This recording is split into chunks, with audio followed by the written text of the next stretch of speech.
Hello everyone, this is your friendly neighborhood Lisa Foxy, and welcome to the game of Beacon Pines? I believe that's how you pronounce it, but anyways, yeah, I'm pretty sure this story may end up just telling you guys again what this was too, but all I remember is that beacon name, Beacon? Anyway, so anyways, it looked interesting, and until I can get laughing, for now, I figured I'd introduce this game to you guys. So I hope you guys enjoy the story. I know I will. So I will have a good time, and I hope you guys, like I said, will. But anyways, let me stop yabbering and let's hop right into it. Dear reader, allow me to introduce you to my book. Though it might at first appear like many books you've come across, it is far from ordinary. You may, therefore, have some misunderstandings about its nature. The story that awaits you has not been fully told. In fact, its conclusion is not yet known, even to myself. Oh my. It is in that way that my book is special. It is in that way that you are special. Aw. Without you, there is no story. Facts. Chapter 1. Normal isn't what it used to be. This is a story about change. Nestled in a shallow valley is the town of Beacon Pines. Ah, yeah, that was it. Beacon Pines. At first I wanted to say bacon, but hey, this is okay. Anyways, let's carry on. Far from the town square, across the river, past the neglected welcome sign, a young boy walks alone at dawn. His name is Luca Van Horn, and like you, dear reader, he's here for a reason. Whoa. So cute. Okay. Hey, Dad. How are things going? Today's the first day of summer vacation. I start middle school. Next year, I guess. I was 6 years old when you died. And it's been 6 years now. From here on out, you'll have been gone longer than you were. It feels like that should mean something. Mom always said that this tree was your favorite spot in the world. Me too. Hey, Luca! I knew I'd find you here. Rollo was Luca's closest friend. He possessed many fine qualities, but subtlety was not one of them. Well, after I banged on your door till your gran answered, and after I checked the pond and climbed up to the treehouse, then I knew I'd find you here. Rollo finally noticed the tears swelling in his friend's eyes and the flowers on the grave. Oh, yeah, right. You and your mom always did this on your dad's birthday. Yeah. I didn't know if you were going to keep doing it now that your mom's gone too. She's not gone. She's just missing. Sorry, I meant to say since she went missing. She's gonna come back, Rollo. Of course she is. Okay, Dad. See you next time. I think I'm ready to get out of here. Sure. Lead the way.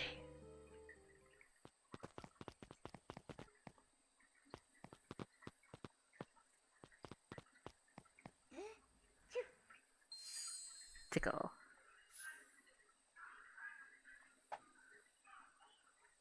Wonderful! I had a good feeling about you from the moment you opened my book. That charm is a very special thing. Very special indeed. Keep hold of it for now. Its purpose will reveal itself soon enough.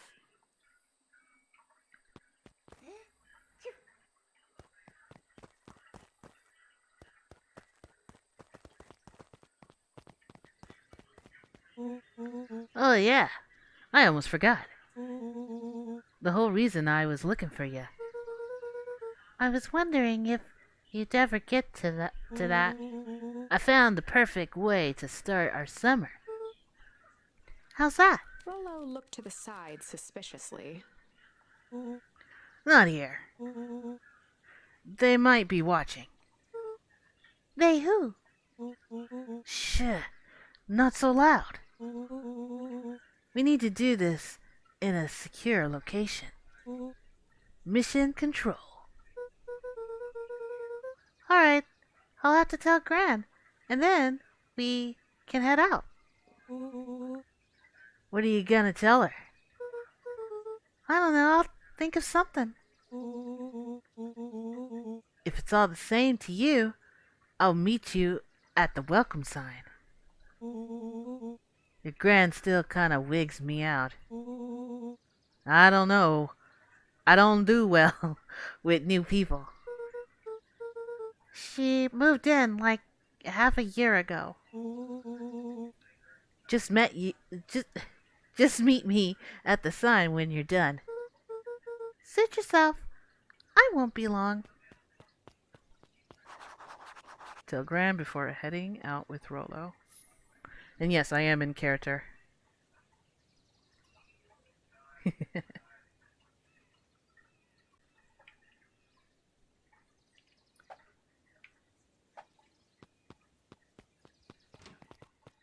Dear reader, forgive me for this interlude.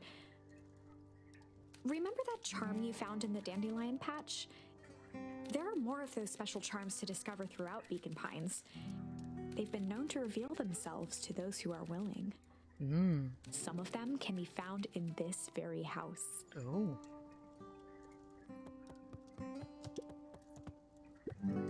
Since Gran had moved in, the house was more peaceful, more orderly, and more covered in flowery fabric.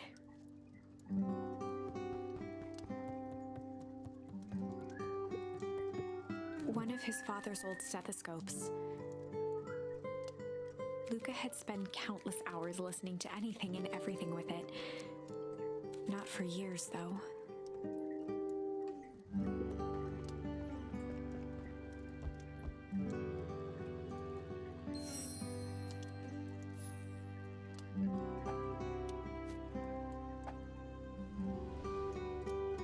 I love how he just slides off. Gran had already lit the fire. She kept a warm house, as if by grandmotherly obligation.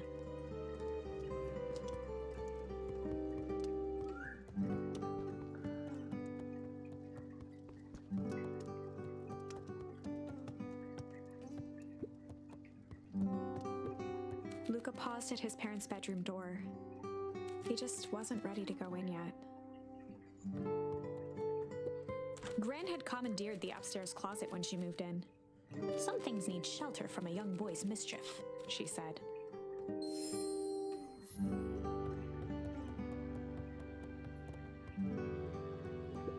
Gran's bed was undisturbed. Luca didn't mind that she had a habit of falling asleep in front of the fireplace. It meant that he could read late into the night.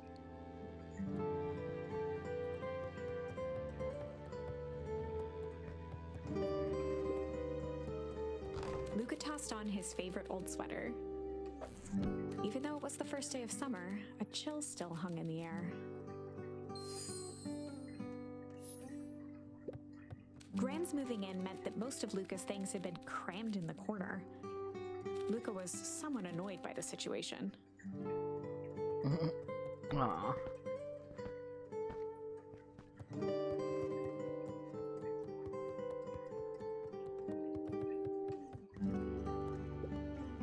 Just some dusty knickknacks. Knick-knack, paddywhack, give a dog a bone. I know that old saying. The only piece of furniture Gran had brought when she moved in was an old hutch.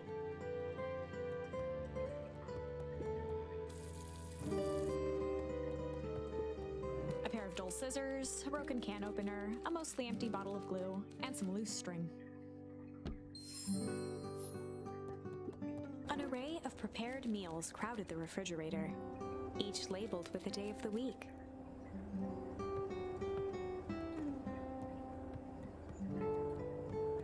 Can't close the fridge. Okay, well then.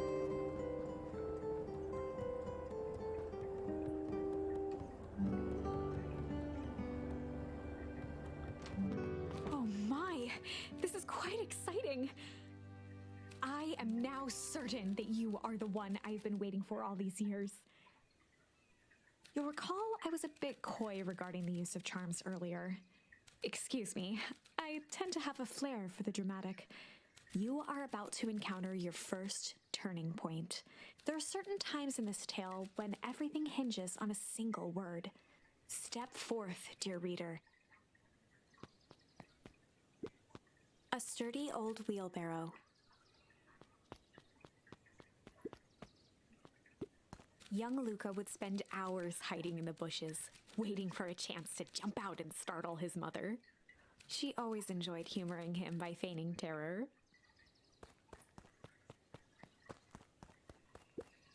A beginner's guide to gardening laid open on the bench.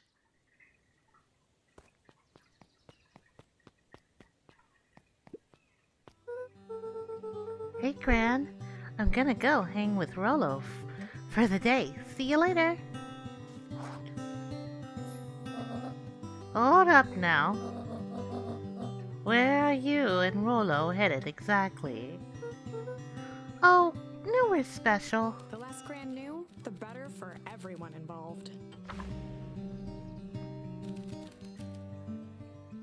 Okay, we are just gonna go chill. We were just gonna go chill for the day. We're just gonna go chill for the day. The best lies are built on truth. You boys are always in a hurry to do nothing. We stick to what we're good at. Well, make sure you are done chillin' in time for supper. Easy. Impressive. You've managed to navigate your first turning point without too much of a mess. That is the power of charms. A single word can change everything.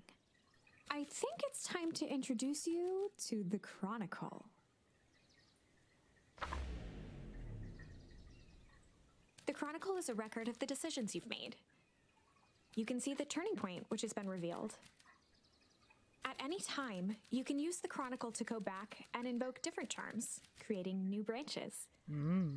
Luckily for us, this is the one and only turning point where the charms won't dramatically alter fate. It's the perfect opportunity to experiment with rewriting things.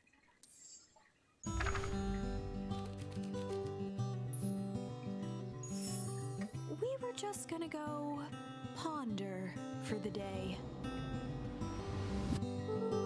You were just gonna go ponder for the day. Oh, really? What are you boys going to ponder on such a lovely day exactly? This was Luca's chance to sell his alibi. You know, big stuff. Small stuff. Medium? Mostly medium pondering. Nailed it. Well, make sure you don't overburden yourself with preponderance of pondering. Huh? Oh, forget it. Off with you now.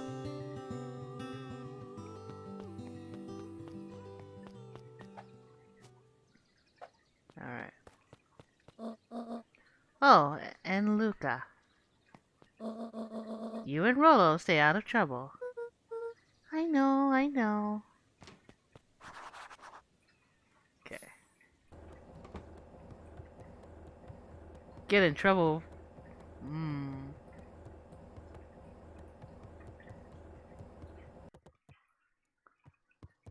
Okay, so let's head on out. Wait. Oh well. Come on, come on! Woo! Dang it, Rollo. Okay, before I do that, let me just check around. I'm sure there's probably nothing, but just to be safe, then sorry. Nope.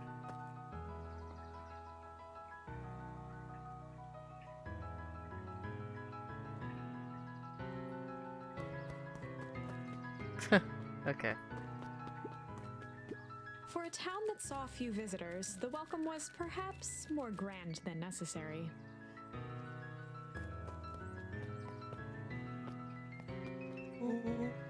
You know the drill. Don't let anyone discover our secret path.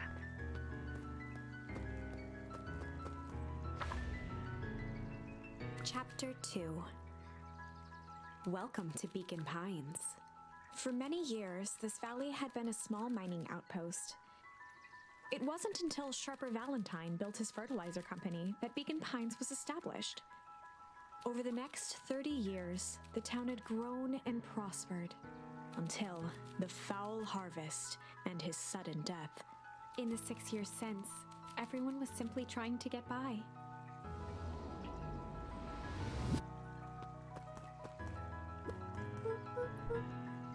Hey, Mr. Kerr? Hi there, pal. William Kerr was the CEO of Perennial Harvest Company. He had become a fixture around town over the past few years. After the failing of Valentine fertilizer, the town was hungry to welcome a new source of employment. Exciting for the big festival? Oh, sure. Come on now. When I was your age, there was nothing more exciting than a town festival. The food, the music, the dancing. Sounds pretty alright. Yeah, gosh dang right it is. I'm looking forward to letting off some steam myself. Make sure you invite all your little friends. I couldn't keep Rollo away if I tried. Excellent. Sorry, Luca. I gotta get back to the probable grindstone. Our harvest awaits, and all that. Oh, now! A little left, a little low. A little side, a little low. I'm sorry. I'm trying to voice act these guys. My attempts. Sorry, young Mr. Von Horn. Can't talk now. Very busy with preparations. Mayor Augustus Valentine was not busy. Oh, sorry, Gus. How many times do I... It's Mayor Flustered, Gus instinctively loosened his tie. Keep up the good work. I must briefly attend to a concerned citizen. Huh? It's nothing. Keep at it. Alright. What can the mayor of Beacon Pines do for you today? Oh. Just saying hi, I guess. Huh. Well, good day to you too, young Mr. Von Horn.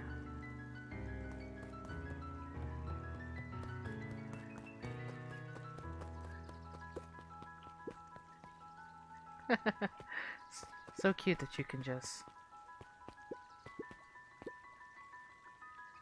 asleep. Hey, Mr. Sinclair. Mr. Sinclair continued snoring and lifted one eyelid just enough to see who it was, a tactic he often used to avoid undesirable conversation. Yo, Mr. Sinclair. Ah, don't you see I'm sleeping, boy? How's the napping today? Crummy as always. Used to have a perfectly nice view from here. Till perennial harvest. put that monastery of building in the way.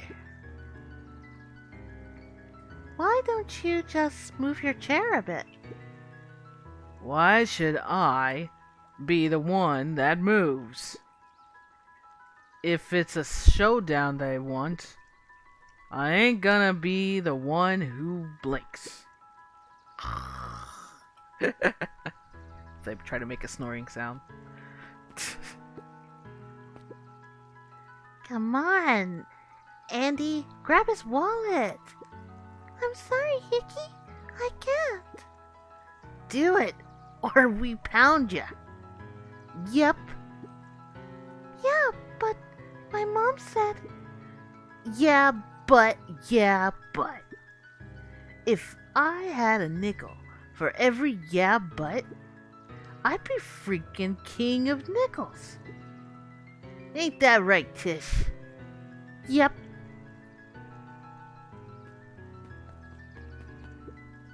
Come on, do it. Aw. Mr. Von Horn, do you have a moment? It's just Luca. Golly, I'm sorry. It's my first week at Perennial Harvest. He pulled a pen from the pocket of his sweater vest and began to frantically jot something down on a clipboard. Wonderful, it won't happen again. If we're going to be on the first name basis, then you can call me Pete. Oh, nice to meet you, Pete. Sorry, what are you writing? Oh, just documenting. Gosh, it's exciting to be part of something so darn special. You know, it's not just about it's not just about new fountains and phone booths. We're gonna change the world. And it all starts here in Beacon Pines. Isn't that amazing? Uh-huh. Anyways, I'd better get... Oh, that reminds me. We'd love to hear your thoughts. My thoughts? You bet. If we're gonna change this town, we need to get every detail right. That sounds intense. Ha ha ha ha. Changing the world is intense. So what do you say? Could you answer a few questions?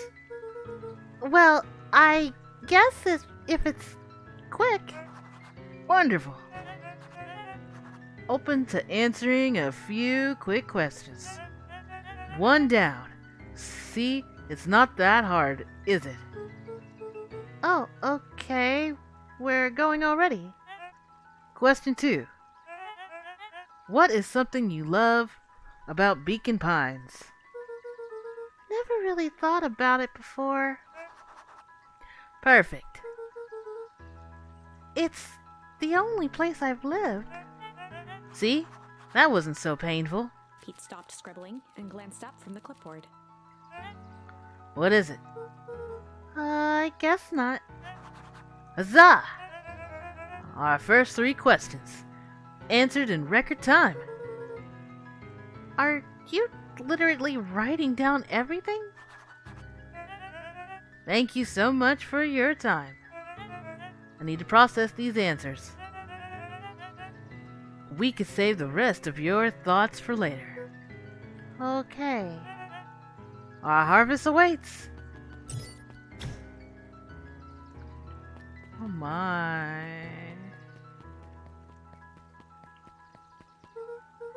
Oh, right. Rollo waiting up at the treehouse.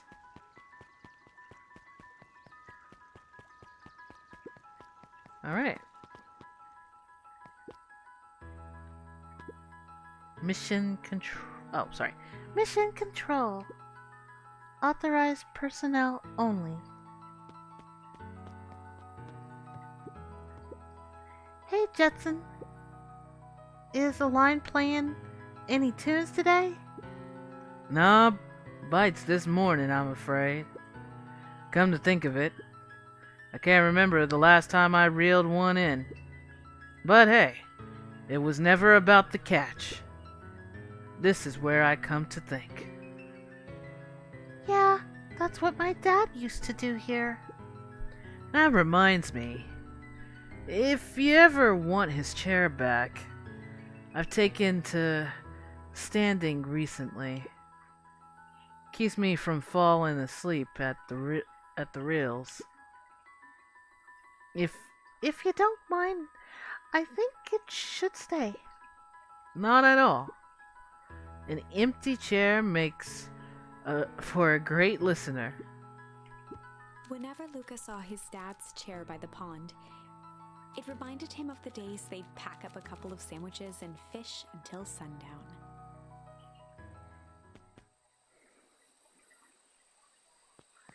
Aw. Luca opened the tackle box and picked the perfect bait.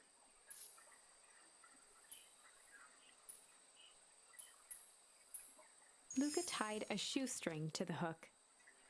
What fish could resist a nice shoestring? Give it a good cast now.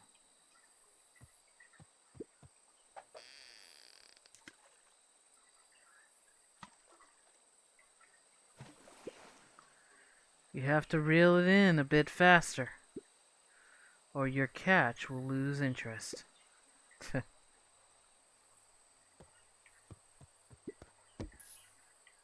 Luca tied a shoestring to the hook. What fish could resist a nice shoestring?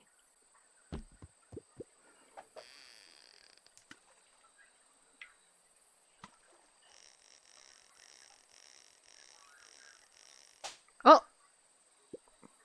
Easy there, buckaroo. You don't know your own strength. Luca tied a shoestring. What fish could resist a nice... Okay. Think I got it now.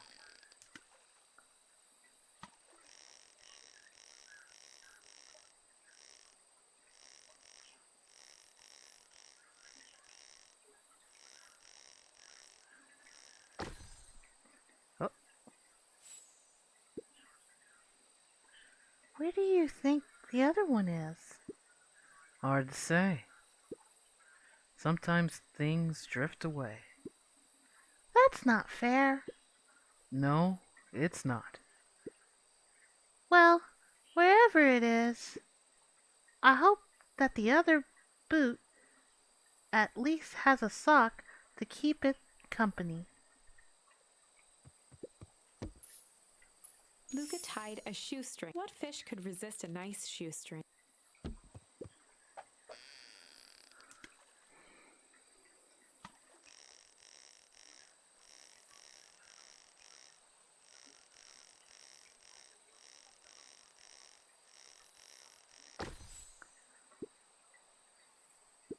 Okay, wait a minute, let's repeat.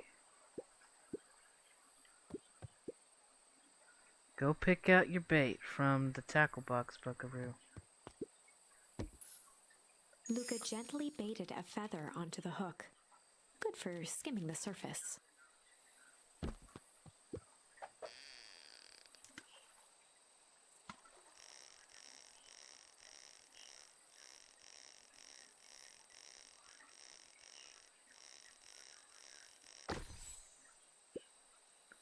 Well, I'll be switched. It's your old rubber ducky. You were just a little drowning ball of fur when you lost that. Cried for days. I told you it turned up.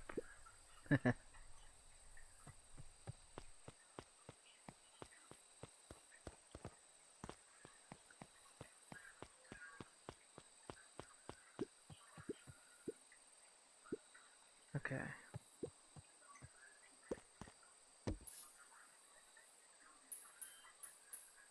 Well, I don't seem to have any. Luca tied a shoe. What fish could...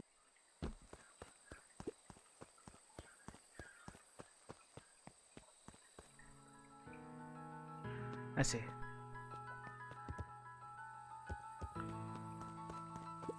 The boys had a good thing going. As long as they kept old Jeff happy. They had an endless source of precious materials to add to the treehouse.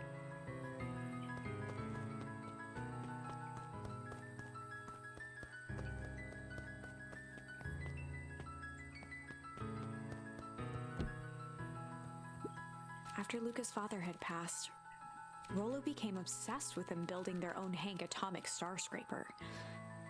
It was some time before Luca realized it was Rollo's way of keeping him occupied.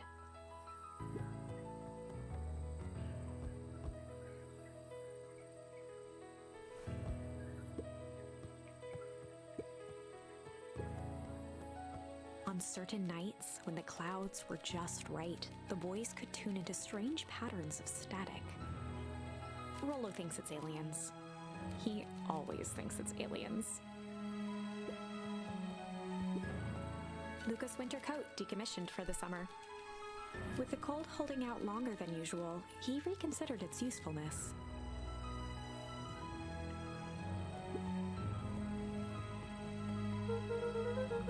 Okay, what's this top secret plan to start our summer? So you know, the abandoned warehouse by my place. The old Valentine building? Yeah. Well, it isn't abandoned. What makes you think that? Get this. Last night, it was glowing.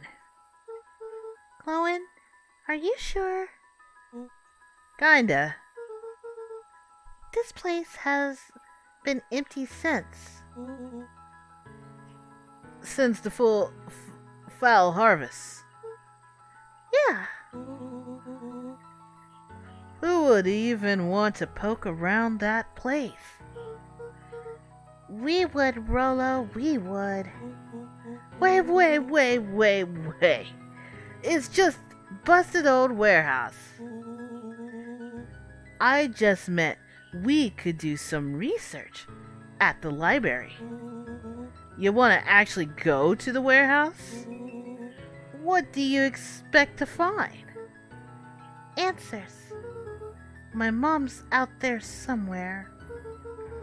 And it seems like everyone wants to pretend that she's gone for good. You don't have to come, Rollo, if you don't want to.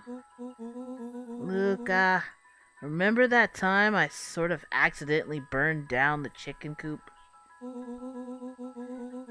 And you jumped in and said it was your fault before my pa throttled me. This is a flaming chicken coop sort of deal. I've got your back. Thanks, Rollo. Now that I think about it, poking around a decrepit fertilizer warehouse is exactly how I want to spend the first day of summer. Let's go! Well then. Let's make sure I checked everything. Okay. Alright.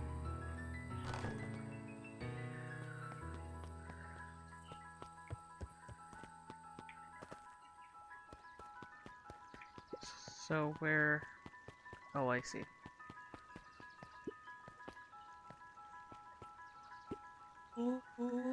I'm just catching my breath a bit. Go on. I'll catch up. Uh-huh. Town Hall. Last Chance Diner. Holden Wilder ran the local paper of record, the Beacon. Hey, Mr. Wilder. Morning, Luca. What the day have in store for you? I was wondering if you heard any news about... News? The Beacon knows the news that needs knowing. Any news about the old fertilizer warehouse? Nope. Oh. Rollo thought he saw some lights there last night.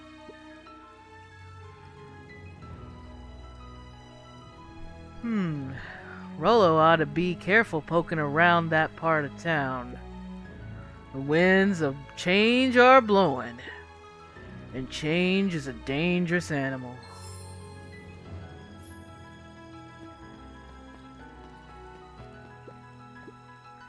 Hey, Miss Nelson. Morning, Luca. Any big plans for the summer? Not really. I heard anything about the old fertilizer warehouse? Any strange happenings? Can't say I have. Either way, a dusty old warehouse is no place for a young boy. You be safe now.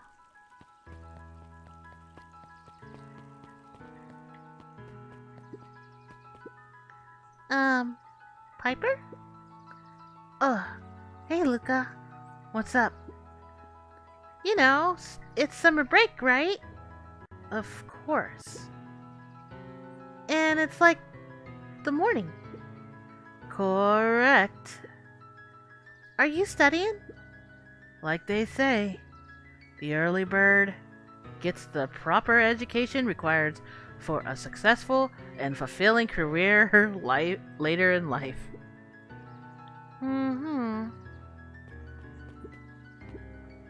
Hey, Zariel. Hiya, Luca. Oh, I realize this is probably a guy. Anyways, could you please tell this lazy butt to help out in the cafe? Lumi? Zariel, would you like... Luca, let me give you a little gem of advice. If you ever need, do what you don't love. Wait, if you never do what you don't love, there we go. Then you'll never work a day in your life. Wow, you're really setting the kid up for success.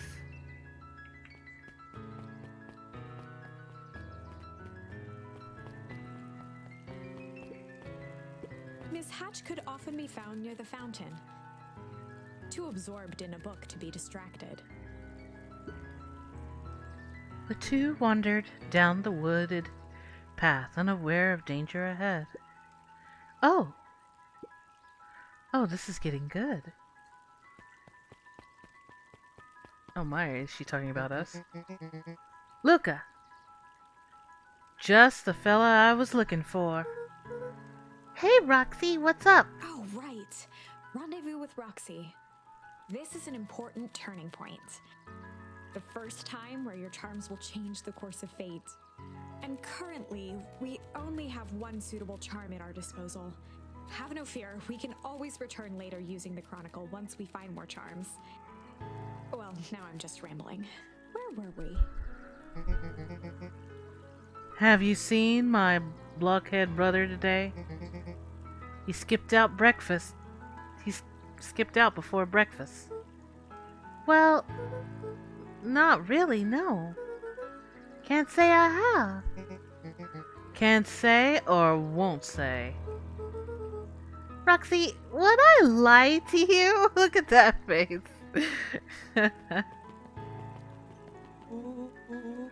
Luca, wait up! I almost forgot to tell you. Roxy might be lurking around here.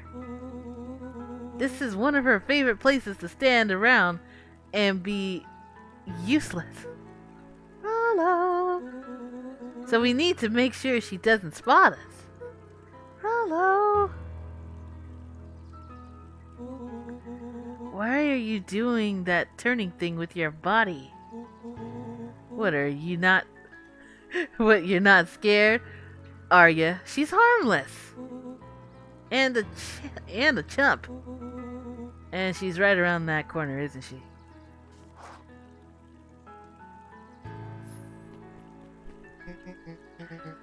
Don't remind me. Just over here lurking uselessly.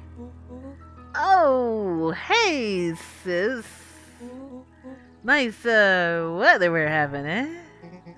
I couldn't help but notice you Snuck out this morning before breakfast. Wasn't hungry. Also couldn't help but notice your morning chores were left unchored. Roxy, I'm gonna level with you. I'm sick and tired of digging up carrots. Well, all gotta pick up the we all gotta pick up the slack since foul harvest. Almost every carrot I dug up is rotten. The rest looks like they were hit with a Hank atomic shrinko ray. All the more reason to keep on digging. There's gotta be more life than puny carrots. Look, Roxy, Luca and I have places to be, so if you don't mind. Oh, I don't mind. I'm not gonna catch hell again because of you. So either you march yourself home and harvest those carrots, or I haul you home myself. Oh my. Rollo froze as Roxy took a step toward him, cracking her knuckles. Luca knew he had one chance to save his friend from being dragged home. In the past, he found the best way to deal with an enraged Roxy was to be a little chill. In the past, he found the best way to deal with an enraged Roxy was to be a little chill. Come on, Roxy. It's the first day of summer. And the sun's shining, and we just want to take it easy. Let's leave tomorrow's problems for tomorrow. That's great and all, but Rollo's problem have a way of becoming my problem. And Paul always says tomorrow's work is best left for yesterday. March, you big oaf. Ah, rats. I expect a full report about the Valentine place. A full report.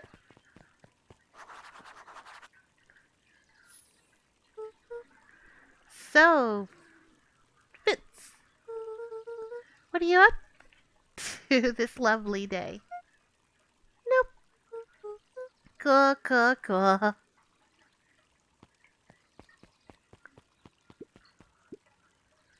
Surfer Valentine, founder of Beacon Pines. Never underestimate what a great man can do given time. Sharper A Valentine. bit much, if you ask me.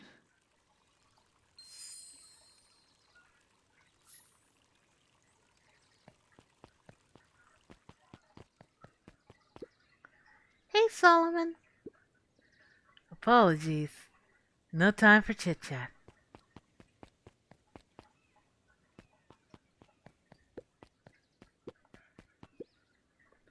Looks like the old library hasn't opened yet. I'll check back later. Luca, my boy. Hold up a tick. Oh, hey, Mr. Nuncreed. I was just on my way to... I just sold the last jar of your grandmother's preserves. Can't stock the shelves fast enough, turns out. Hey, that's great, but I'm actually... I guess Juniper will have to swing by with more of her lovely jam. Uh-huh. Well, don't let this old man slow you down.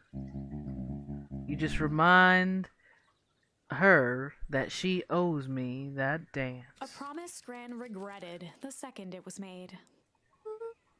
Will do. She's a fine woman, that Juniper. Yeah, she's pretty cool, I guess. A real fine woman. Gotta go. Sweeter than any jam on earth. Oh my. The phone booth was brand new, part of Perennial Harvest's Beacon Pines Reborn initiative. Perennial. Okay.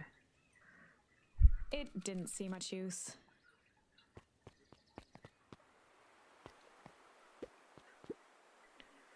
Oh, hey Luca. Hey Joey. How's the big hunt going?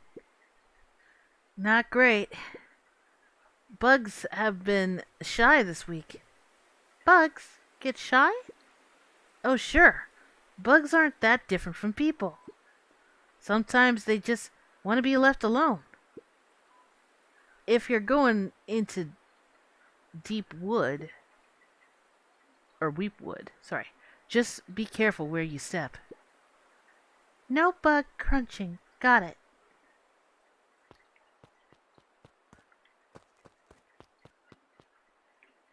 What's this way?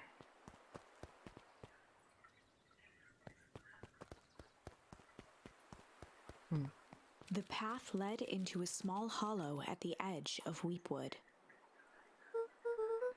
Okay, no turning back now. Caution, electrified fence. Is that sign new? The fence thrummed with a gentle electric buzz.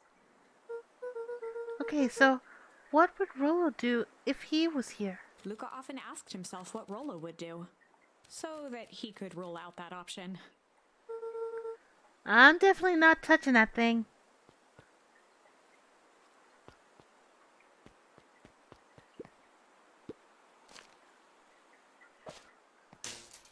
As sparks flew from the fence, the light atop that section shut off. 2 bulbs remained.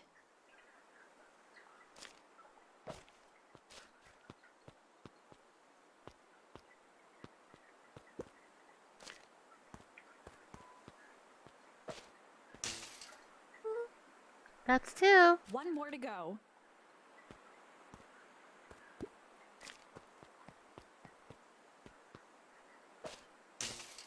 The fence's buzzing gave way to silence. Okay, moment of truth. Every kid in town knew the old Valentine fertilizer building. Long abandoned, the warehouse once served as the industrial heart of Beacon Pines. Now, it stood only as a reminder of things left behind. The dormant building showed strange signs of life. Okay, so Rolo wasn't exaggerating for once.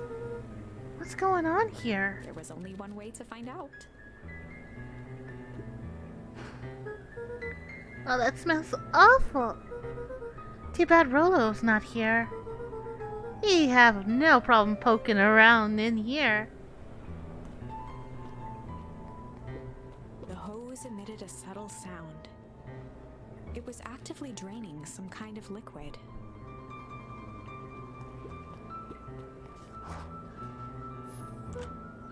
Locked. Luca thought he heard faint sounds coming from the other side of the door.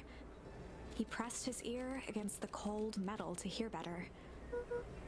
A zipper? The Footsteps. sound of footsteps grew louder. Hello? Shiz. Oh my. The heavy steel door knocked Luca to the ground. Disoriented, he looked up to see an imposing figure silhouetted in a green glow. It lunged toward him. He tried to scramble away, but felt a gloved hand latch onto his ankle. Luca watched his fingernails leave trails in the dirt as the hand slowly dragged him back through the door, into the lab, into the green light. This is a story about change. This is a story about change. It was far from the sort of change Luca imagined for himself. But change is, after all, a dangerous animal. The end? I probably should have warned you about this. There are many paths that our story can take. Most will end in tragedy, but don't let that discourage you. We will find the ending that this story deserves. I just know it. From here on out, a charm will have a check mark when it's been used to its full potential at a given turning point. Now, let's try something different.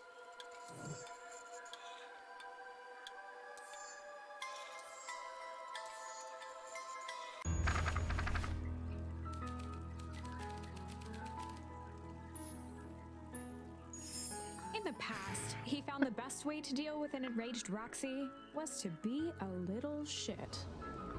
Oh my. Make a break for it! What have you done? Ah! Did that little shiz just kick me? Run all you want, you little twerp. You gotta come home eventually. Sorry!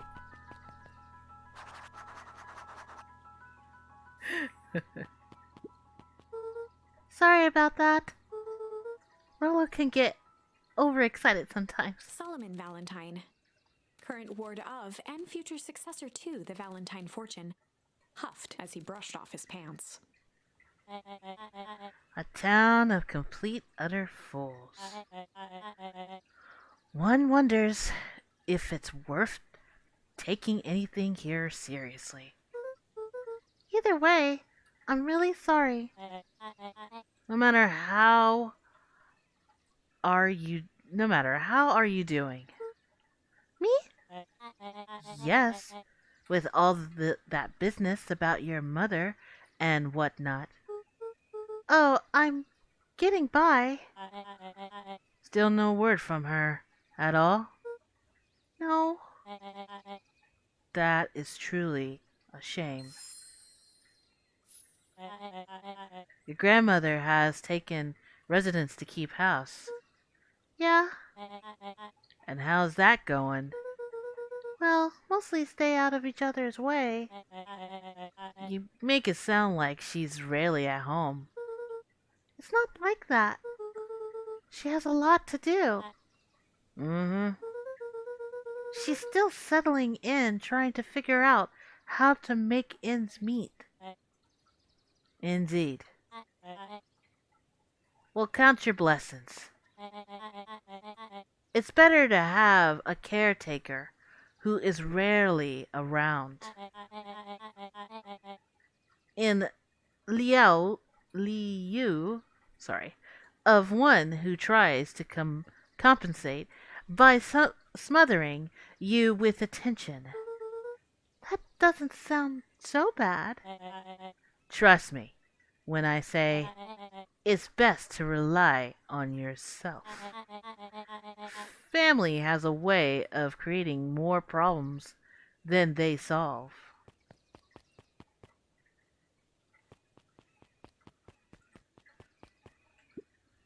Solomon trifled a gesture toward the approaching heiress Valentine. Speak of the devil. Oh, Solomon. Oh, it's a... Don't wander off like that. I'm much too busy to be looking all over for you. Apologies, Hierosis. I was just taking a stroll through town. Strolls are for commoners. You're a Valentine now.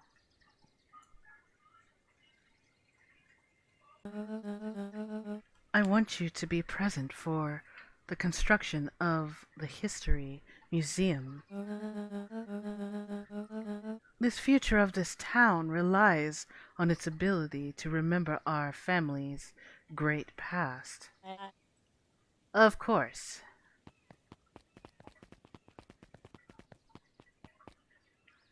Oh my. Luca, my boy.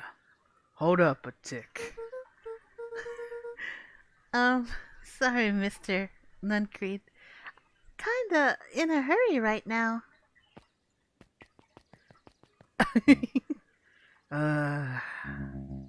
Boy's got too much of his father in him.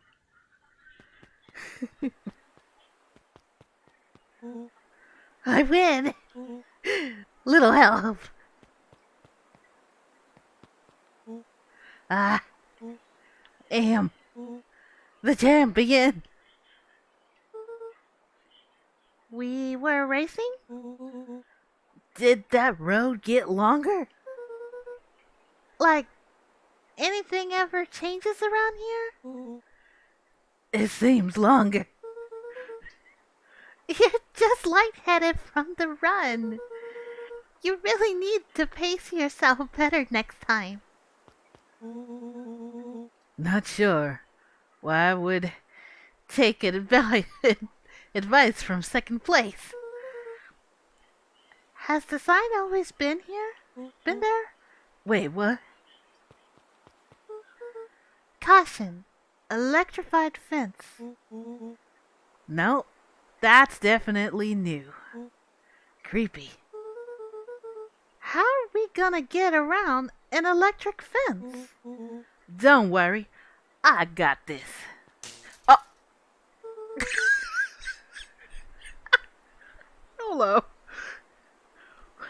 Why did you do that? Pa always says you can figure out what the plan was when you're done. Great. What now? Well, I did my part and established that touching the fence is bad. I'm sure you can handle it from here. I'll supervise.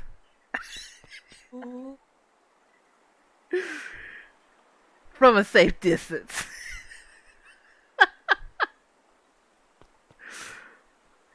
Of course, from a safe distance. Alright. Whoa! You're a genius! That was because I think I died in the last area. I think that did it. Luca, you'll never fail to impress.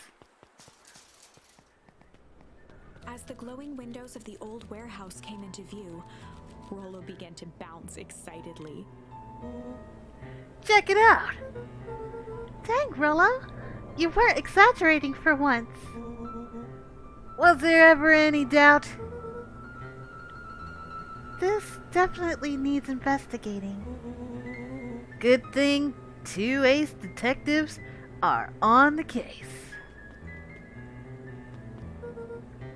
This is bizarre. This is awesome. Oh. Rumble. Did you feel that? What? What? The excitement in the air? You bet your butt I did. Check out this puddle. That's not normal. And this hose.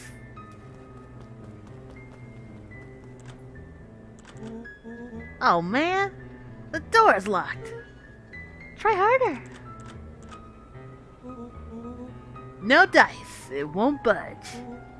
Oh well. This dumpster is new, right? I bet it's got stuff in it. I can't really see what's in here. Who did all of this? My nose is itching. I think I smell some treasure. Are you sure this isn't the hazardous waste? Just help me get in. Rollo, it would be my honor to throw you in the trash. Come on, Lady Luck. So, what's in there? Let's see. There's a squishy bag of squish. Wow. Good inch of stagnant sludge. Your natural habitat. Wait. Hold the phone. Hold 2 phones. Check these bad boys out. Are those Walkie-talkies? Just like Hank atomic communicators. Does these actually work?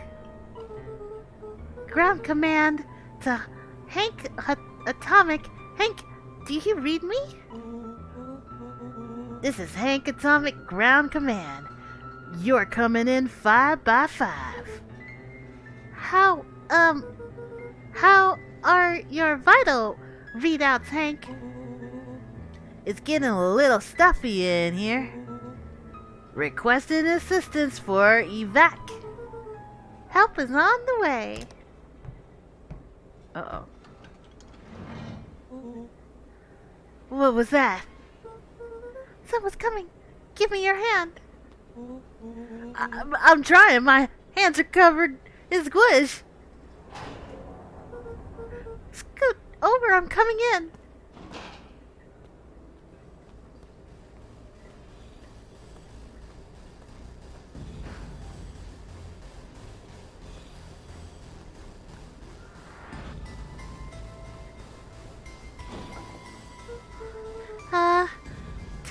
Tell me you saw that? Dude, I don't know what I saw. He's coming back. Get down.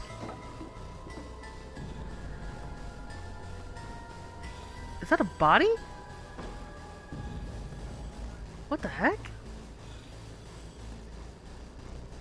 The boy sat petrified under the weight of the bag. Oh God. Tell me that's not what I think it is. Luca, do you know what separates run-of-the-mill detective from ace detectives? Ridiculous hat? When the chips are down, ace detectives dig deeper for clues. Rollo felt around at the large sack which burdened them. Aha! He snapped off a tag from just within a small zipper opening in the bag. It's some sort of badge or something. What's it say? Rollo held the badge up to a faint shaft of light within the dumpster. Dr. Prescott Deep Engineering. It's a name tag. Who would throw away a bag full of slimy old name tags? I think it's just one name tag in a bag full of something else. Okay. I think we should make a break for it. Stay calm. This is no time to panic. I'm not panicking. You're panicking. Rollo, calm down. You don't have to squeeze my hand so hard. Dude, I'm not holding your hand. Quit messing around. What other slime-covered hand would be in here? Oh! Ah! Ah! Oh. I'm beginning to see the benefits of your run for our lives plan. Right. We clearly established that I'm faster than you, so I'll go first. Why not together? Flaming chicken coop, Luca. I'm not. I'll make sure the coast is clear. After I go, count to 100. If you hear me yell run, if you don't hear me yell run, actually either way, haul butt. Rollo, I'll give you credit. You sure found an eventful way to start our summer. It's what I do. Well, here goes nothing. Jeez. Lucas sat in the dark, tracking the sound of Rollo's footsteps as he ran. 1, 2, 3. He pressed his ear to the dumpster wall, straining to hear Rollo's footsteps as they faded away.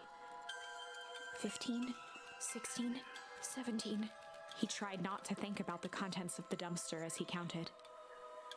35, 36, 37. The thick stench made it hard to breathe. Screw it, that's long enough. Luca carefully lifted the lid and peered out. Nothing. No sign of Rollo. No sign of the man in the yellow suit.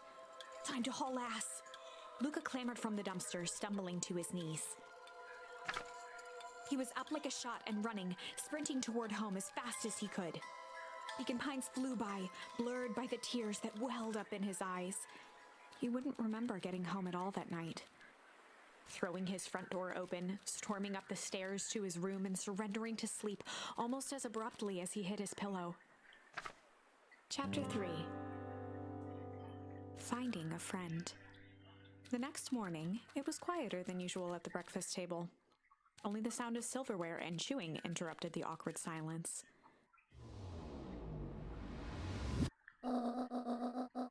I finished jarring a mess of jam last night. So, that'll need to get delivered into town today. Okay. So what did you and Rollo get up to yesterday? Oh, nothing interesting.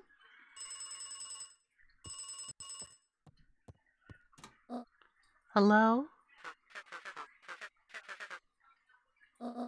Calm down. No, of course. It was the right thing to do. Start gathering folks. I'll be right there. Are you sure there isn't anything you want to tell me about yesterday? Anything I want to tell you? Not really. We just sort of ran around a bit. Gran's brow furrowed. Oh dear. She let out a long sigh. Her voice was quiet and even. I have to go take care of something. You stay in this house for the day. Under no circumstances are you to leave. What? If I'm not back by dinner, there's stew in the ice pick. But nothing. You are to stay here, understand? Yeah. Say it. I'll stay here till you get back. Good. Oh, and Luca, you left the icebox open yesterday. We're not made of money, you know. Well, that was strange. Listen, I tried to close this. I really did! And it wouldn't let me, so this time I'm not going to open it. Alright, so. I mean, unless I don't have a choice, but.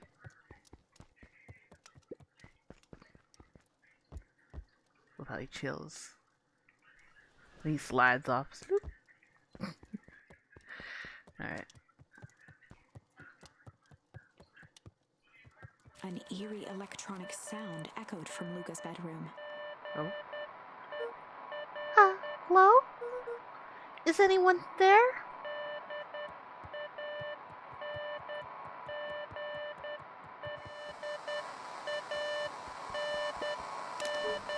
Hello? Rollo, is that you?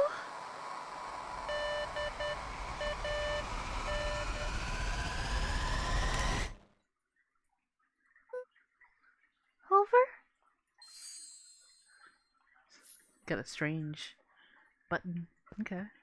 Luca glanced at the now silent walkie-talkie. He wasn't sure what to think. Uh-oh. Somebody at the door.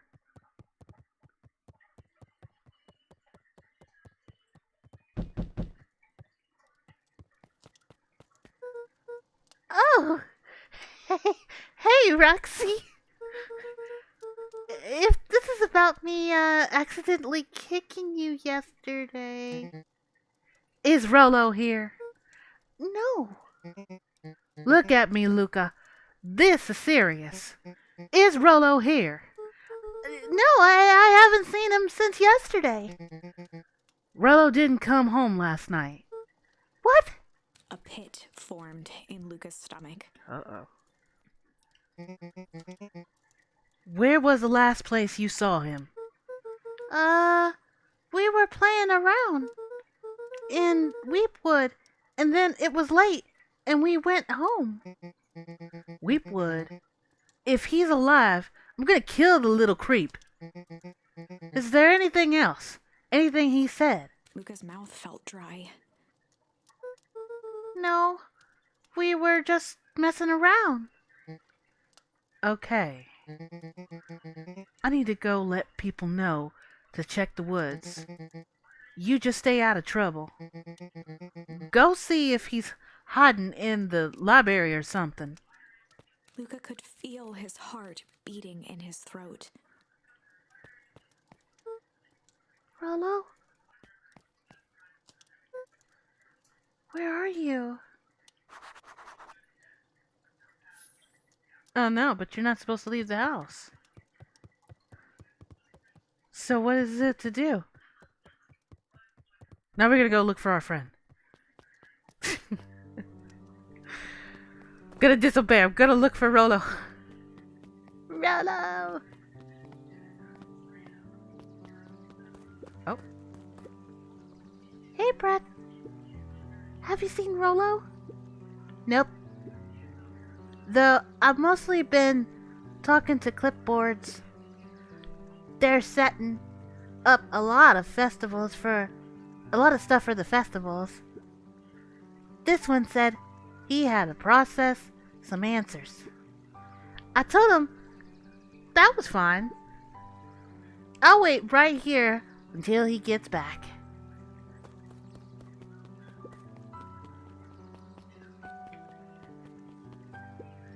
He's still sleeping. Howdy, Luca. Hello again, Pete. I'm not Pete, you silly goose. It's Toby. You could have fooled me. Well, hey, it's no problemo. The important thing is, we'd love to hear your thoughts. Yeah, I'm getting that impression. We're all part of something special, Luca. And it all starts right here in Beacon Pines. I got it. Toby looked up from the clipboard excitedly. That's right. So, how about you start by telling me... Look, no offense, but I've got my own stuff to take care of. Gaw, you joker. You're all part of this together. You'll let me know when you're free to answer a few questions.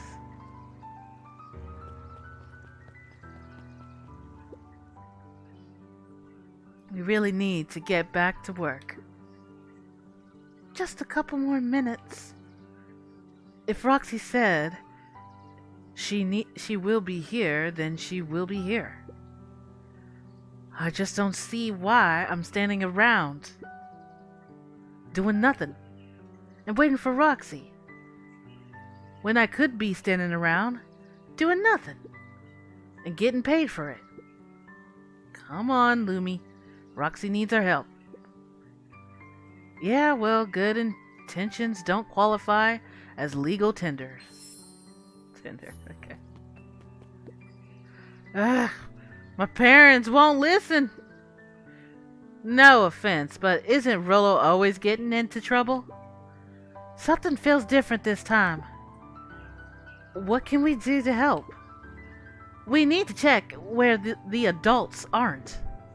So, I guess it's up to us to check Wheat Woods. Our shift doesn't end for another couple of hours. And we could spend the time making posters. That would be great, I guess. Right, Fritz. And I will check Wheat Woods. We'll be back later to pick up the posters. I think my dad has a map of Weep Wood. Let's swing by my house and grab it before we head out.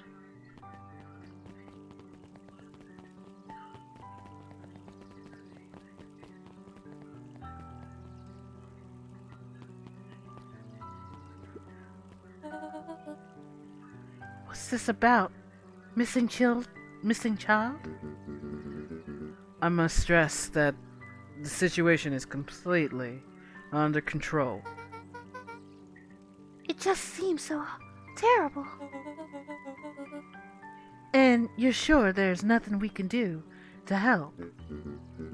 Nonsense. Young Mr. Carter will turn up safe and sound, I'm certain.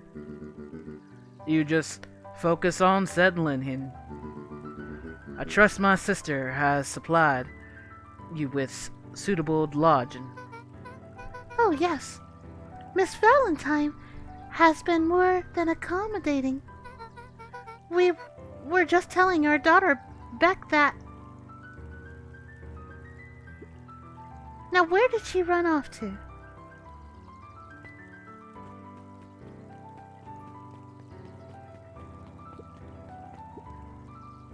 His eyes went wide in disbelief. What do you mean, vanish? That's impossible. Oh my. He doesn't even see the danger he's in. Oh man, this lady is foreshadowing stuff.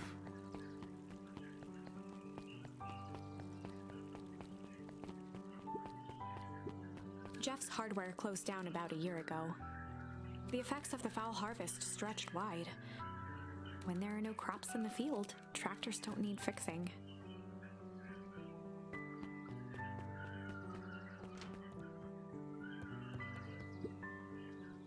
Kato volunteered at the library during the summers. He wasn't very social, so he'd dedicate each summer to becoming an expert in a single subject, making him a reliable source of very particular knowledge. If you were to ask Kato something he didn't know, he'd escape into the dusty old bookshelves and return with just the right thing. Hey, Kato. Kato was lost in his reading. Luca crooked his neck to see the title, Introduction to Melitology. Oh, hey, Luca. You snuck up on me. Good book? Dunno. Just started it. He gestured to the shelves. I'm really running out of books and I haven't read yet. So now it's on the wonderful world of bees. Turns out bees are pretty cool. For instance, did you know that 70% of bee species actually live in underground tunnels? Or that if there are 2 queens in a hive, they will fight to the death for supremacy. Oh man. That's interesting, but you haven't seen Rollo around recently, have ya? Not since yesterday. Keep an eye out for him, okay? Sure thing. If I see him, you'll be the first... I see what he did there. You'll be the first to know. Clever.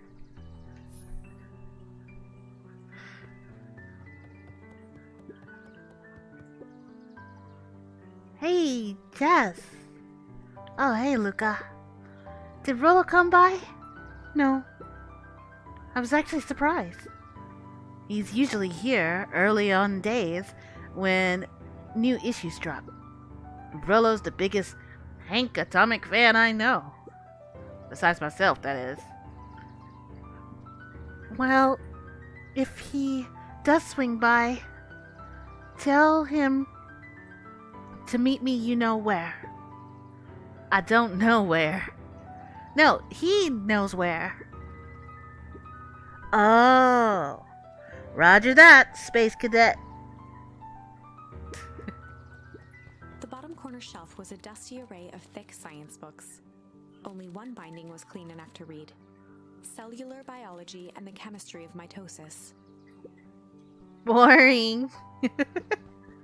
Mycological phosphorescence. We're like Michael complete lots of interest. Okay. The entire top level of the library was devoted to comics, most of which were Hank Atomic and the myriad of lesser revered spin-offs.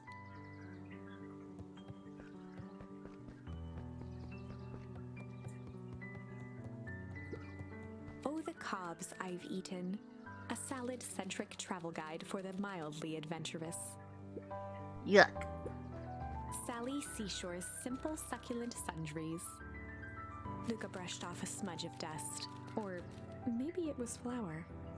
30 recipes so easy you'll doubt it's even edible. Okay. A peek behind the curtain. The methods and ruminations of Patrick C. Montesquieu. One of the greatest acting minds of our time. By Patrick C. Montesquieu. Oof. There were rarely any actual new additions. Simply a variety of existing content rotated into the front display each week. Not fooling anyone. Okay. Our poor friend Rollo is not there. Oh. What sort of monster puts candy behind a locked door? Oh, yeah. Mr. Nuncreed works weird hours sometimes. Oh, of course he does. How about you? When do I work? No. What's your name? Luca Van Horn. You new here? Yep, not by choice. Beck's family moved often, giving her little time to establish any real connections. She would tell you she prefers it that way. I'm looking for my friend Rollo. He didn't come home last night. So he's missing. I guess so. Like, missing? Does that sort of thing happen a lot around here? Luca shifted his feet uncomfortably. Well, that sucks. Yeah. So I should probably get going. Hey, wait up. What? Beck pulled a coin from her pocket. I'm coming with ya. What? So says Unlucky Penny. Unlucky? Yeah, well, technically it landed on heads. Leave this kid to find his friend alone. But I always do the opposite. Oh, that's kinda like me and Rollo. I guess Rollo is my unlucky penny. That settles it. A person should never be without their unlucky penny. Let's go find him. The name's Beck. Pleasure to meet ya, Beck. I suppose I could use some help. Try to keep up.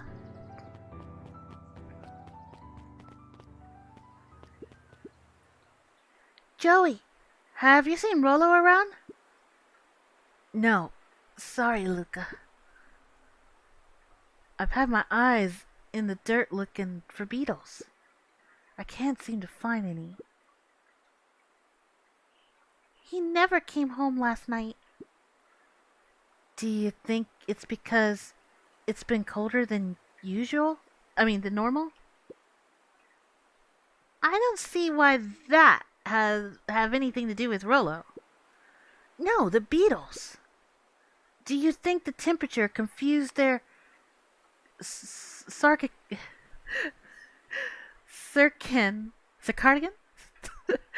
rhythm or something? Forgive me, I ventured if I said it wrong. Who's to say? I'm not a beetleologist. Just keep an eye out for him, would ya? Of course. Yeah, he's not gonna do that. Okay, I'm still curious about that place. But anyway, so let's go back in here. Uh-oh, the sign's covered up. Dang, they boarded up the way in.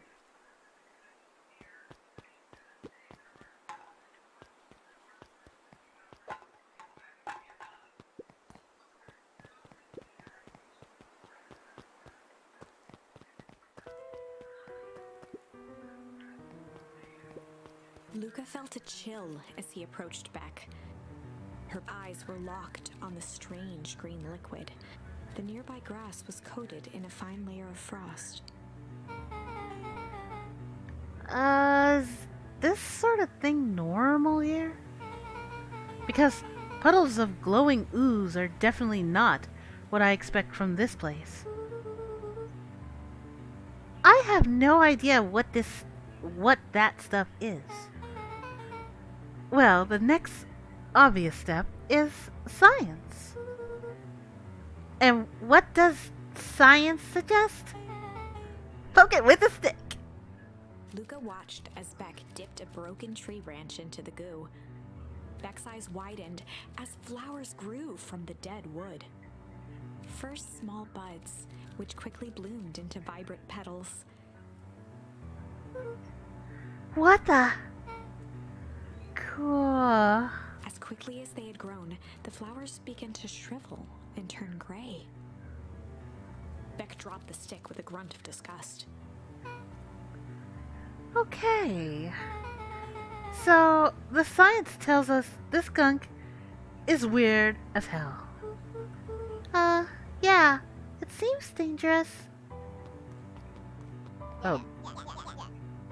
Hey, Dish. Look what the cat dragged in. Yep. I don't have time for this right now, Iggy. Oh, don't say things like that. It hurts Tish feelings. Ain't that right, Tish? Yep. She looks fine to me. Why, hello, I don't think have been properly introduced. Iggy's the name. This is my comparate, Tish. Yep. You've probably heard of us. Can't say I have. I'll forgive you just this once on account for you being new around here. Why would you hang out with this dud? Oh, he seems pretty alright. Iggy, why do you have to be so... you? Has he even told you that his parents skipped out on him? Shut up.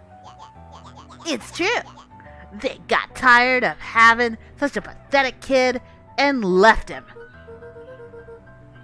Iggy, I'm not gonna say this. I'm only going to say this one time. Don't talk about my family. Well, look who's grown a backbone. Now that now that girl's around. First his pops croaked.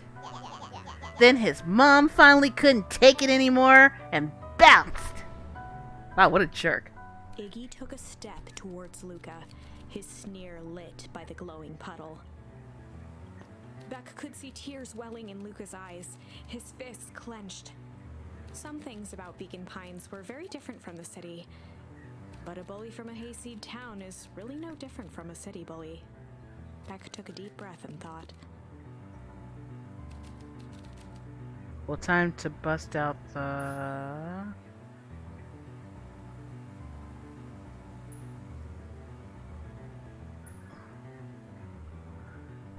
Let's try the strange. Well, time to bust out the strange.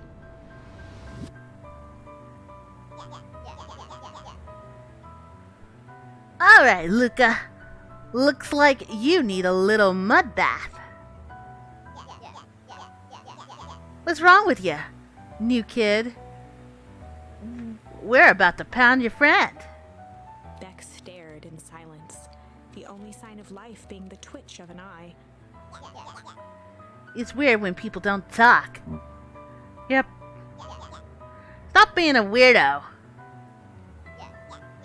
Hello? Are you some kind of wackadoo? Makes sense, wackadoo. Travels in packs, dud? At the sight of Iggy taunting Beck, something in Luca snapped. Iggy's smirk shifted to a look of shock as Luca launched himself into his stomach. Ah! Iggy's clothes were drenched in the glowing ooze. You jerk! My clothes! I ruined, I'm gonna... Iggy's voice began to slur as he struggled to get up. I don't feel so good. Oh my. Huh? I'm sorry, I just... Oh, shiz. Yep.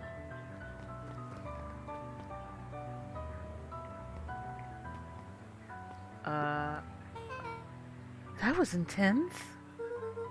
Iggy's gonna be okay, right? Nothing about this seems okay. The person at the warehouse. This strange ooze and what it did to Iggy. Was Rollo caught up in all of this? We have to find Rollo. You took the words out of my mouth. Property of Valentine Fritzer Company. Looks old.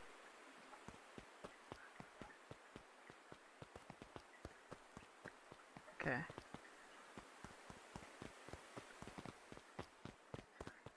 Oh. Whoa there, little buddies. You startled me. What in the dickens are you up to in this part of town? We were just helping look for Rollo. Oh, you haven't heard the good news? Rollo showed up safe and sound a bit ago. Really? So where was he? It's funny, really. He just got a little turned around in the woods. They can be disorienting, you know? I'm starting to get that impression. Rollo at his house now, getting some well-deserved rest. Well, that's a relief.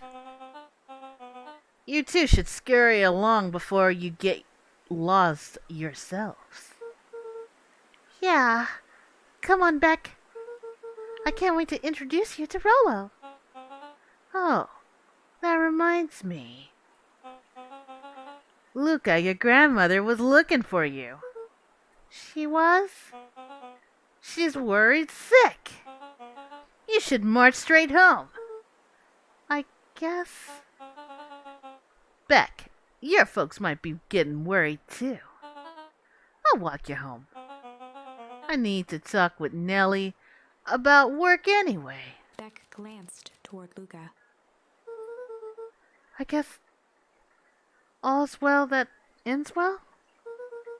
I'll introduce you to Rollo tomorrow. Sure. Glad he's okay. Rollo was safe. A wave of relief washed over Luca, which was quickly replaced by a sense of dread. Gran is going to kill me. If he hurried, he might just make it home before sundown. Chapter 4. Our harvest awaits. Luca took a deep breath and gingerly opened the door, steeling himself for Gran's wrath. boy. Gran? I'm home. Everything fine? Gran? Gran? I knew I wasn't supposed to go anywhere. I was just helping look for Rolo. Oh, she's not outside. Gran? Roxy came over. She was worried about him. So I figured you wouldn't mind if I helped look for him. It turns out Rolo is safe and sound.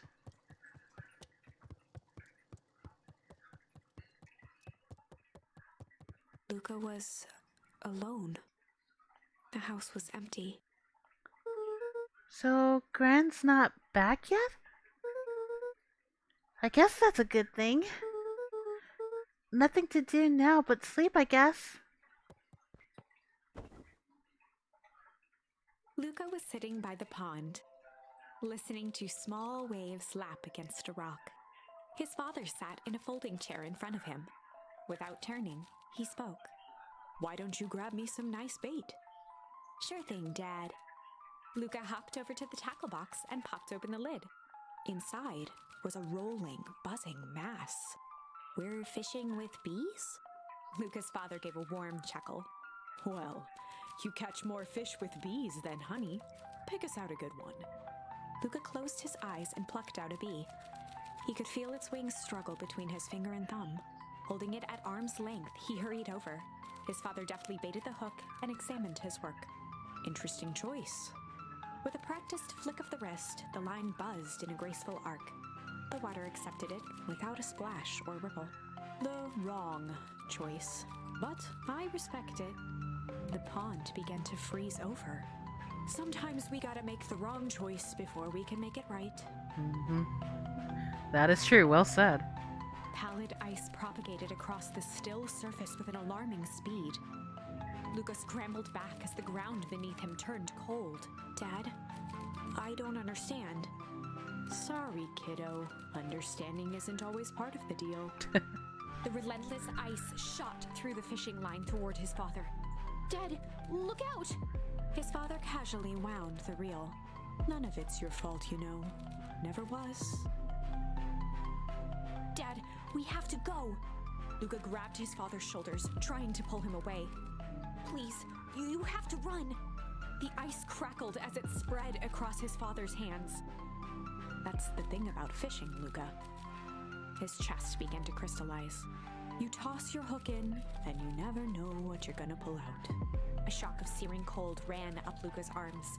He gave one last desperate tug. The chair tipped backwards in a single frozen mass. Luca tried to stop the momentum, but it was too late. He watched the icy form of his father slam into the hard ground, shattering into 1,000 pieces that crowded around his feet. Wow.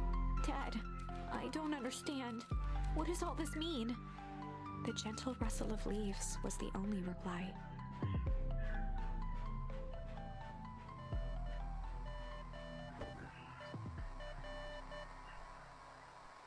Luca's eyes struggled to focus on the walkie-talkie. Rolo?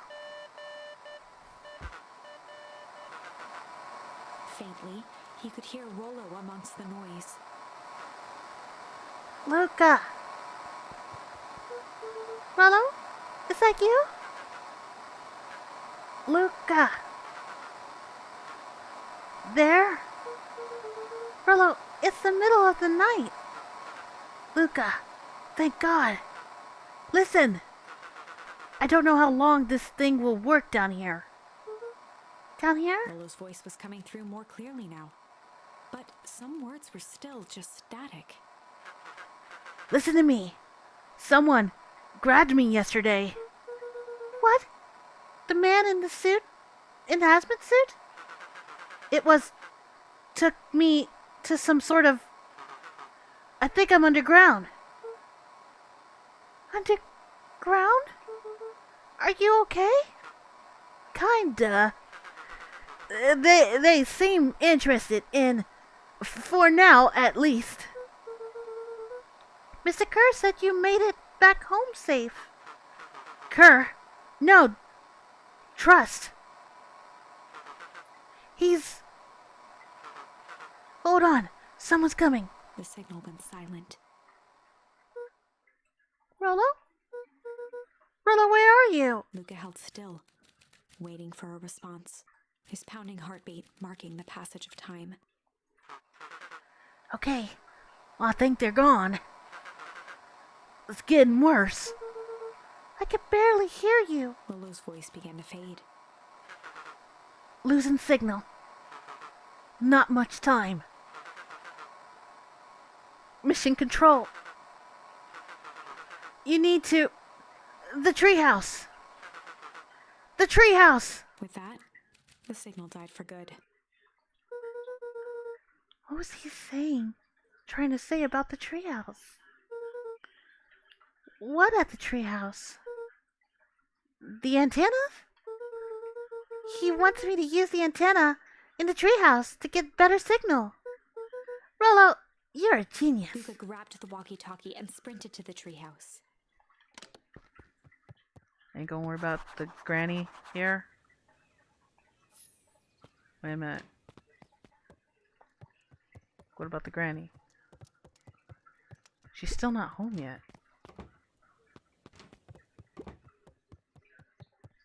Oh man, I wonder what happened to her.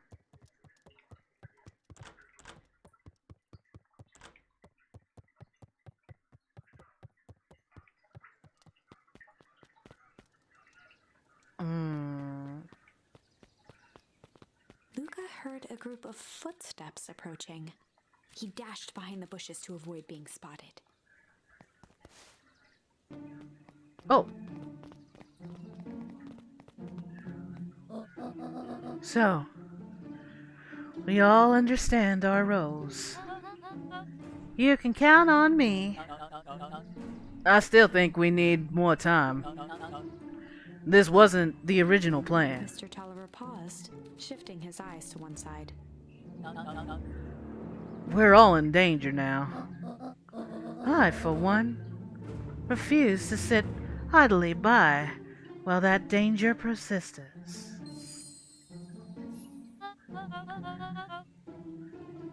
Hiram, you just keep your wits about you. Mr. Tolliver took one long, quiet breath. You're right. You can count on me. I just wish we could have made the deal with Hieress's Valentine. Her resource would have still come in handy. As I said, I had no time to contact her after your call this morning. Plans changed. How's Luca holding? He's fine. We shouldn't lose sight of the fact that this is all. I know very well what all of this is for. We have no choice. Operation Sparkplug has a new objective. Are we in agreement? The three shared a determined look. Good. We'll convey after the festival.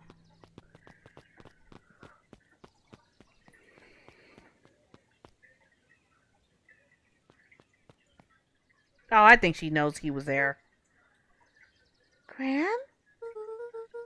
Why are you meeting with Mr. Fartelli and Miss Fartelli and Mr. Tolliver late at night? Oh, hey, Luca! Gah! Don, you scared me. How long have you been there? Oh, just a few minutes. Earlier today, I saw Mr. Tolliver and your Gran enter the diner together. When my shift at the newsstand was over, they still hadn't left. So I used the greatest tool of any investigative reporter. Time. When I left, I tailed them here. What do you think they're up to? Whatever it is, they seem organized and determined. They mentioned a festival. Yeah, I heard that too. Has your gran been doing anything different recently? Anything strange? She got a phone call this morning and rushed out the door. I call from Haram Tolliver, it seems. She was either furious or terrified. Or both. Luca, be careful out there. I think we might be in the middle of the scoop of a lifetime. I will. Aren't you coming out? Nah, I'm gonna stake out here for a bit longer. See ya, Luca. Wow, as she slinks right back in there. Oh my goodness. Wait, what was that? Okay, that was about the pond. Got it.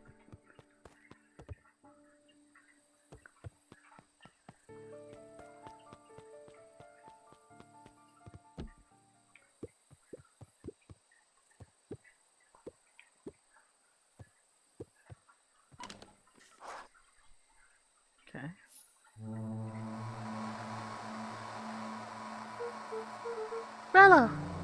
Rollo, are you there?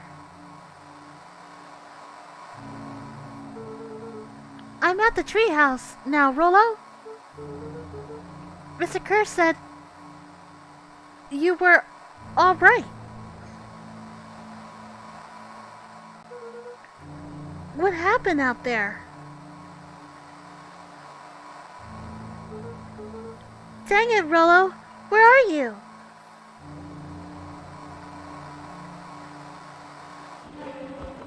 Uh-oh. Who's there? Luca could only see a cloaked shape behind the rocket. I've got weapons in here. So you better come out right now. He strained to hear as a muffled voice began. Weapons? How could you hurt something that's already dead? Fear gripped Luca's throat.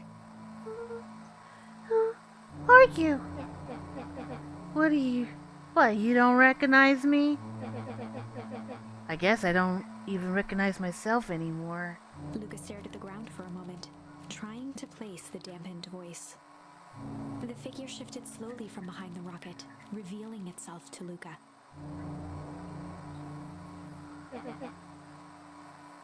I'm a monster. And now they hunt me like the beast I am. Iggy. Luca reached over empathetically. Iggy's tone jolted to dejected anger. Don't touch me! This is all your fault! Luca slumped to the ground, overwhelmed by guilt. I'm so sorry. I didn't mean to. I lost control. So you couldn't control yourself for a second. And I get to be like this forever. There must be a way to fix this. Oh, you're gonna be my savior? Perfect little Luca saves the day. With his positive attitude and the power of friendship. None of this matters. There's no time. They're after me. They chased me all through Weep Wood. I only came in here to hide. Hide from who? Who's after you? Luca! Rollo! It's not safe. Luca! Rollo, where are you? The treehouse! I'm at the treehouse, Rollo! Where are you? No, Luca, the treehouse isn't safe! They said that they were going to the treehouse. I was trying to tell you to stay away from the treehouse. Who said they're going to the treehouse? The clipboards. What did I tell you? Those perennial harvest wackadoos are after me. They've been chasing me, yelling questions at me. What sort of questions? They were saying the same stuff they always do. But it's different now. Less asking, more threatening. We're gonna figure this out, Iggy. Yeah, well, thanks. Hello? Is anyone present in this Abril Dumulence? What, anyways. Crap, they found me. Luca, what's happening? Don't panic. You stay here, and I'll see what they want. Whoa. Hello. Oh my gosh, it's those raccoons! Hello, Mr. Van Horn. We would love to hear your thoughts. Do you have the time for an informal chat? We will be brief. Your time is valuable to us. Be down just a second. Of course. That's creepy. We have a problem. Luca, you gotta get out of there. Who's out there? Is it them? Yeah, it's the clipboards. A bunch of them. How many? Maybe all of them? And yeah, you were right. They were saying the same stuff, but with the creepy knob cranked to 10. Might young Iggy be present? We would love to hear his thoughts. Run! Iggy slumped to his knees. I don't know what to do. I'm just so tired. Look at what do we do? Luca grabbed the walkie-talkie and headed for the window. Follow my lead. Luca and Iggy climbed up the back of the treehouse to its roof, where Rollo had constructed his MCDC, the Mission Control Defense Cannon. From behind the crowd of clipboards, William Kerr strode forward, a warm smile on his face. Iggy, there you are. You gave all of us a heck of a scare. Go away. Just leave me alone. Oh, I'm sorry, Iggy, but no can do. Don't worry though. We're here to help. Help? Then why were you chasing me? Luca, can you talk some sense into your pal here? Just look at him. He's not well. What's wrong with him? What did that gunk do to him? Well, that's a pretty honkin' big question, Luca. All you need to know is that he's sick. He's real sick, Luca. I just need you to let us up there and take care of him. You told me that Rollo was okay, that he was back at his place resting. He is. Poor fella just got a little lost. That's a lie. That's a hurtful thing to say, Luca. I thought we were buddies. Why would he let you ramble on like a wackadoo?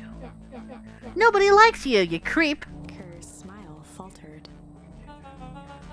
why don't you pop down here so we can have a face-to-face? Yelling like this is gonna give us all a heck of a sore throat. And who wants that? Luca's grip tightened on the MCDC. What did you do to Rollo, you liar? Well, shucks, Luca. The only teeny tiny fib I told you was that he was at home. He's resting, and he is perfectly safe. For now, at least. What happens to him next is up to you, Luca. Look around. You're in quite a pickle, and I'm the only person in the whole wide world who can help you.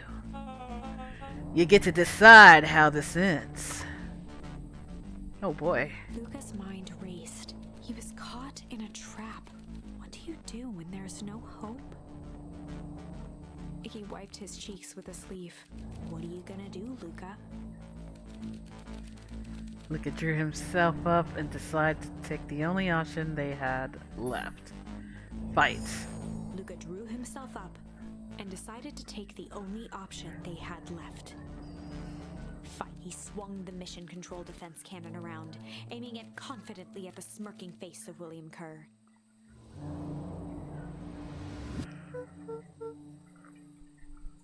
Hey, Mr. Kerr. Luca summoned his most insolent demeanor. Rollo sends his regards.